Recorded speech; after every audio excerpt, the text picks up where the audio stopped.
салом дӯстон, борои ба дастаи Барселона гузаштани Ферран Торрес танҳо як қадами дигар мондааст. Қаблан ҳам Торресро ба дастаи каталонӣ раб медоданд, вале танҳо бо омадани Хави ин хабарҳо ба ҳақиқат наздик шуданд. Бозингари испанӣ баъд аз ба даста омадани Хави аввалин трансфер хоҳад шуд. Борои ҷалби ин футболбоз каталониҳо бояд аз хазинаи худ 65 миллион евро ҷудо кунад. Суоле ба миён меояд ки Барселона дар чунин ҳолати буҳронӣ ин қадар маблағро аз куҷо пайдо карда метавонад? Имрӯз мо ба ҳамин савол посух мекобем.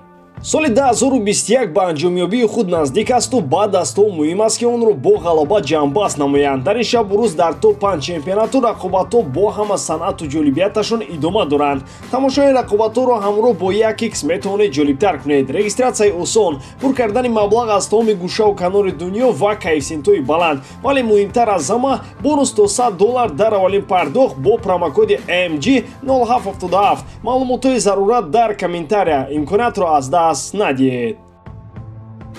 Ралф Рангник нақшаҳои худро дар Манчестер Юнайтед оҳиста-оҳиста дар амал татбиқ кардани аст. Айни ҳол мутахассиси 63-солаи олмонӣ ният дорад ки ба даста нимҳиматгари қадбаландро даъват кунад.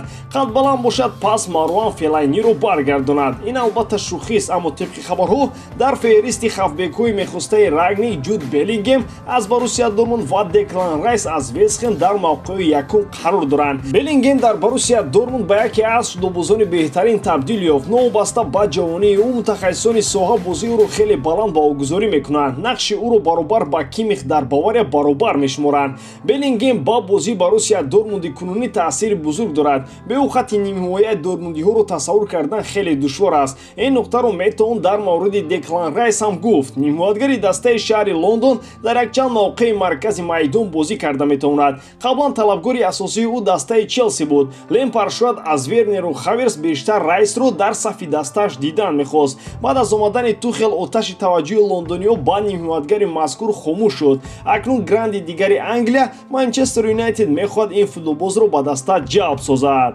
бояд донист ки пеш аз Рангник ҳам хабари овозҳои гузариши эҳтимолии Деклан Райс ба Манчестер Юнайтед ба гӯш мерасиданд, вале ин мишмишҳо баъд аз анҷоми равзанаи трансфери тобистона дигар ба гӯш намерасиданд.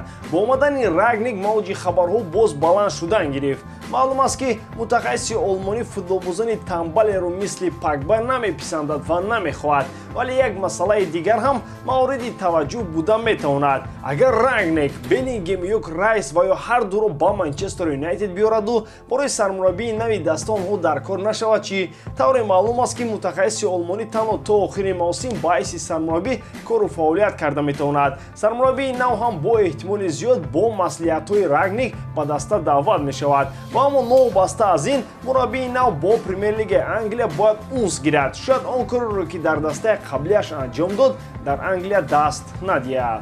аз нуқтаи назари молиявӣ трансфери Торрес дар ҳамин шабу рӯз барои Барса бисёр ноқулай менамояд. дастае ки монаи футболбозони худро ба як азоб медиҳад чӣ гуна метавонад чунин миқдор маблағро ба Сити пардохт намояд?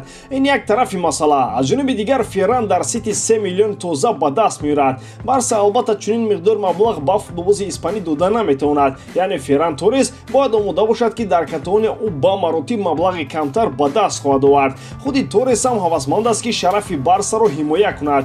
Пеп мегӯяд ки Ферран ба отоқи ӯ даромадвор рӯ шуд ишора кард ки мехоҳад ба Барселона равад. Гвардиола ва Сити сади роҳаш нашуданд. ҳамон 65 миллион евро аз куҷо пайдо мешавад? гап сари он меравад ки бо шарофати муносибатҳои олии директори варзишии Барса шартномаи беҳтарин барои Каталониё имзо шуд. тибқи он Барса пули харидории Ферранро ба Сити дар 4 соли оянда пардохт мекунад. қисми якуми маблағро Барса ба дастаи кишвари Англия аввали тобистон равон мекунад. бо сабаби гусели дардноки Серхио Агюро ва шартномаи имзошудаи Алекс Калядо дар буҷаи Барса барои маоши бозингарон 6 миллион соҳибони худро интизоранд.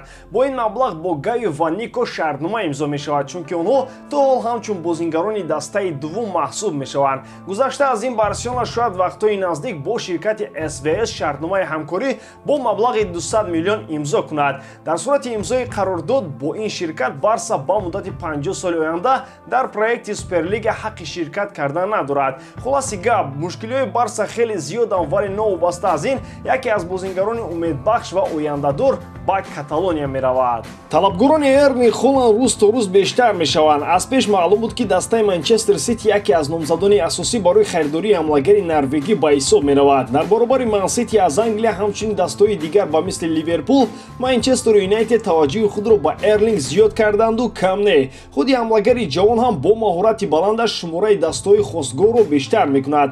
Тибқи хабарҳо, маҳз Манчестер Сити хоҳиши бештари харидории Холландро нишон медиҳад. Дастаи кишвари Англия омодааст ки 75 миллион евро худи ҳозир ба ҳисоби Боруссия Дормунд гузаронад ва аз талабгорони дигари ҳамлагари норвегӣ пеш гузарад. Аммо ин маблағро ҳама пардохт карда метавонад. Қаблан шаҳриёт таваҷҷӯҳи бештар ба Харри Кейн доштанд, аммо дар харидани ӯ ба чанд мушкилии ҷиддӣ рӯбарӯ шуданд. Баъзеҳо ба суоле дода мешаванд ки чаро нарх танҳо 75 миллион гуфта мешавад. Ин дар ҳолест ки бозингаре мисли Грилиш бо нархи 100 миллион харидорӣ карда шуд. Гап сари он меравад ки шиносномаи англисӣ Грилиш нархи ӯро дар бозори Премьер-лигаи Англия баланд мекунад. Барои мисол, Бен Уайт ва Варанро агар қиёс кунем, яке чанд сол муқаддам дар сатҳи баландтарини футбол бозӣ кард. Дигаре бошад, дар дивизионҳои пасти Англия буд ва танҳо як мавсим дар ҳайати Брайтон дар АПЛ бозӣ кард. Ва аммо ҳардуи ин футболбоз аз ҷониби дастаҳои Арсенал ва МЮ бо нархи гарон харидорӣ карда шуданд. Бен Уайт аз Варан ҳатто қиматтар буд. Дар қиёси Холланд ва Грилиш ҳам маҳз ҳамин ҳолат фактори асосӣ буда метавонад. Ҳамчунин фаромӯш набояд кард ки Сити 75 миллионро танҳо ба Боруссия Дормунд пардохт мекунад. Инҷо боз чанд бонус ҳастанд ва фаромӯш набояд кард ки агенти ҳамлагари норвегӣ Мино Раёла ҳам иштиҳои баландашро пас карданӣ нест. Сити беамин ҳам дар як бозӣ бо ҳисоби миёна 3 гол мезанад ва агар Холланд ба дастаи Гвардиола биёяд, миқдори голҳо дар як бозӣ ба чанд мерасида бошад? Кайҳо боз ба дастаи Гвардиола ҳуҷумкунандаи классикӣ рақами 9 яъне девятка лозим аст. Ба ҳамин тамом дӯстон, боварӣ дорам ки эҷодкории ман ба шумо писанд меояд. Лайк, комментария ва дар канал обуна шуданро аз ёд набароред. Бо шумо буд мисли ҳар вақта Муҳаммад Гаиров. Хай дӯстон, дар паноҳи Аллоҳ.